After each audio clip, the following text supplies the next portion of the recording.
everyone said your girl was being dramatic for saying that medical euthanasia was a slippery slope. But now I have been vindicated and experts are agreeing with me. Hey everyone, welcome back to Underreported Stories, where I cover the news that CNN, MSNBC, and Fox News fail to report on or don't report on enough. In Canada, you can euthanize yourself, but the medical system has always insisted that you need either a fatal diagnosis or unmanageable pain to obtain the drugs for euthanasia. Now, I've detailed this before, but as a Christian, I have taken the position that it is not in my will to decide when I will be leaving this earth. I'm going to leave that to the big man upstairs. So the idea of offing myself with medication because of suffering, that is not in the cards for me. That is not in the cards for probably a lot of Christians, because I believe we actually learn a lot through suffering, and we just don't know what miracles God can perform even in our worst times. So I have been adamantly against euthanizing people for health reasons or age reasons because of my beliefs. So that is my main argument. But I have also evoked the slippery slope argument, for better lack of a phrase. And it's because I believe, almost similar to our last story, that when medical systems see how much money they can make off of, say, changing someone's gender or possibly euthanizing people, when that money and the opportunity and the incentives are there, it will become more readily available. Turns out, I'm right. Doctors are euthanizing people now in Canada with, quote, unmet social needs. So think of people who might not have enough money or social connections or housing.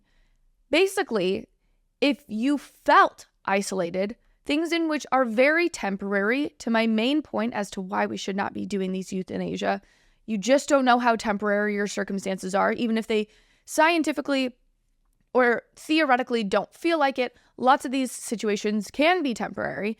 And what was happening is that doctors were seeing these isolated people, seeing these homeless people, and then euthanizing them. Now, the problem must be bad because the Associated Press is the one writing about it, but they did have a really good article about this that I just think is worth diving into, and they have two case studies that I want to kind of unpack. The first one being the case as somebody that is defined or identified as Mr. A. So Ontario's expert committee, this is, by the way, just in case you don't know, Ontario is a province in Canada, and there's a committee there that is studying whether authorities tried hard enough to relieve individuals' pains before euthanizing them. And Mr. A, in this case study, was an unemployed man in his 40s, very young man, with bowel disease. Now, that is unclear if it's Crohn's, which is a lot more serious, or something like IBS, in which case I'm not going to criticize, but I don't know the extent to this, quote, bowel disease. Mr. A also had a history of substance abuse and mental illness. Obviously, that is very sad. He was described in clinics as socially vulnerable and isolated. Committee members were, quote, alarmed that a psychiatrist, this wasn't a doctor, a psychiatrist, suggested euthanasia during a mental health assessment. Oh my effing goodness. So this person who is in a very vulnerable and isolated state, as described by a psychiatrist, was then suggested that he delete himself from the planet because in the I'm not saying that this is actually what his case was, but let's say in the lowest case, he's in his 40s, he poops a lot, he does some drugs, and he's depressed. And we're now suggesting that we kill you unalive people or delete people, whatever phrase you want to use that doesn't get me dinged in the algorithm. Like, what? What? That is really what people are doing. That is heartless.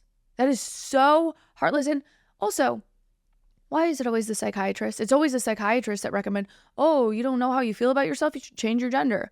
Oh, you're sad and you poop a lot? You should kill yourself. What?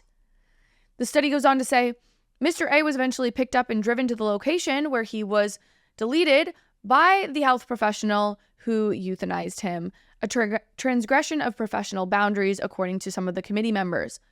Absolutely. If the standard is that you are only doing this to people with unmanageable pain and chronic illnesses, this certainly doesn't categorize that. And then this is the other thing, is that this, similar to the gender debate, when it comes to euthanasia, what qualifies as unmanageable pain? Because I could go into a clinic today, I'm actually Canadian, whatever, I'll go up to Canada. I could go into a clinic and say, hi, I have unmanageable pain of a broken heart. Delete me. Does that I need a specific definition of unmanageable pain, because eventually I could manage that. It might feel unmanageable in the interim. By the way, everything is good in my life. I should have caveated that. That was a hypothetical. All is well. I'm happily married. All the good things. But I'm saying hypothetically, I'm dying of a broken heart, or so I feel. That is current unmanageable pain. That is, of course, ultimately manageable in the long run. It just feels unmanageable at the time. For obvious reasons. It's not to negate the problem. But that definition of what it means to have unmanageable pain. We need a strong definition for that, if that is what we're moving forward in this conversation. Another case study that I wanted to go through was Mrs. B, or Ms. B. This woman is in her 50s, suffering from multiple chemical sensitivity syndrome. I'm not quite sure what that is, a multiple chemical sensitivity syndrome. I'm assuming that's something along the line of, I don't even know. Can I look it up? I'm going to look it up on here. Multiple chemical sensitivity from Johns Hopkins. It is known that chemicals make some of the chemicals. Okay. So exposures to something like carpeting, plastics, perfume, plants, paints, and cigarette smokes. And it's an idiopathic environmental intolerance. So when you're around things like cigarette or plants or plastics, you might have a visceral reaction to that. Okay, glad we clarified that. So a woman who has problems with dealing with the environment around her, as well as a history of mental health, including suicidality and PTSD, she was socially isolated, and she requested to delete herself largely because she could not get proper housing. Committee members couldn't argue whether her death was justified. Some said that because her inadequate housing was the main reason for her suffering, she should have been disqualified from euthanasia. Others argued that, quote, social needs may be considered irremediable. They can't be redeemed if other options have been explored. This is eugenics. What else would you call this other than eugenics? This person has a crappy disorder. I get that. I'm not going to go into my medical history on the show, but I get it. I don't have chemical sensitivity syndrome, but I have my own issues that make life not the easiest to live day to day. That doesn't mean you just get to delete yourself. That doesn't mean that the government should be subsidizing that. I am not making light of people's problems, but at the same time, we all have shit. We all have issues.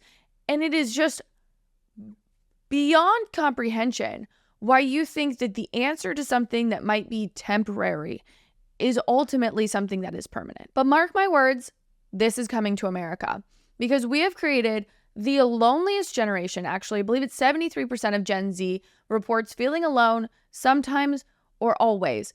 And there is now a incentive to help those 73% of people by deleting themselves. That's the solution. In the age of mental health awareness, chronic therapy, the psychiatrists are now going to offer this as some sort of ultimate solution. In my opinion, it actually sounds a lot more like population control than anything else, but you let me know your thoughts in the comments. Thanks so much for watching. If you liked what you heard, please be sure to give this video a thumbs up and leave a comment about how beautiful, stunning, and funny I am.